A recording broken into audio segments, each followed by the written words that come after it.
This is just so wonderful when the arts bring us all together. And everybody's been joking that I'll cry, and I might. I'm not going to look at her. All right, so there are those that believe that a painting or a composition or a play or a novel should be created for the sake of art. In other words, art for art's sake, divorced from any moral or utilitarian function. Others, such as Friedrich Nietzsche, a German philosopher living in the late 1800s, believe that arts have purpose, such as to praise or to glorify or to highlight a condition or to provide intellectual or emotional stimulation. I know which one of those I prefer, but we won't. This is about Miss Carolyn. As I think of Miss Carolyn and her many facets of creativity, I believe that she is one, either intentionally or unintentionally, who actually uses her art as a tool. It is through her art that she connects with people, either through the fellowship she shares with our local colony of artists, through her piano performance in worship services or visitation ministries to shut-ins, or through advocacy efforts while serving as a board member or attending the many events that she does on a regular basis. Miss Carolyn uses her art to connect to people in the most gracious and loving ways imaginable. I've seen her share her art with many during the years that I've been her friend. We have all seen it. Her face lights up when she talks about the inspiration for a new painting. And I know you all, you're shaking your heads. You know what happens. She runs her fingers over that keyboard in miraculous ways, and she cherishes being a part of musical collaborations. And I have to say, that's where I first knew Miss Carolyn, was at the Methodist Church, collaborating with her in worship.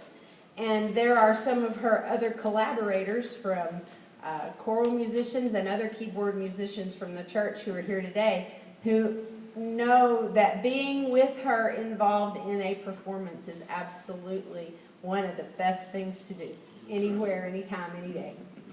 Whether she supports our arts organizations by serving on boards and attending events with focused passion that is infectious and so necessary in today's world of shrinking budgets and the reduction of our community active arts donor base. Our donor base of all of us is kind of shrinking. So she's not shrinking, and she's not letting anybody forget what that's all about. Her passion and joy connect her to others in which in turn enriches our lives with every encounter. I expect that you are like me. When the sharing is over, when you've had a Miss Carolyn encounter and you're walking away, I always walk away with a smile on my face and a warmer heart than I did before I had the encounter, whatever that is. Miss Carolyn shares her art, and by doing so, she loves the stuffing out of us. She makes a difference in our lives and enriches the emotional quotient of our community, whether she is painting, playing the piano for Millennium Singers or a Sunday worship service, delivering Meals on Wheels, crocheting tiny hats for newborn babies. That blew my mind. On top of it all, she sits around and makes these little hats that she delivers to the hospital. Playing hymns at Westridge Manor or Santa Fe House, or plotting to raise funds for music scholarships. She's a schemer, actually, and I've learned of that recently. In the Herald article celebrating Miss Carolyn's Silver Star Award, she said that the people she ministers to wraps themselves around her heart. That's what she said, if y'all read the article. I'm going to say that I believe Miss Carolyn is the one doing the wrapping. Wrapping herself around our community and each of us in amazing and beautiful ways. I've told her, now I'm going to cry. I've told her this many times, along with some of her other collaborators. I want to be like you when I grow up. I mean that from the bottom of my heart. I think it every single Sunday in church when I watch her use her music to connect to the people in the congregation, but also to her Father.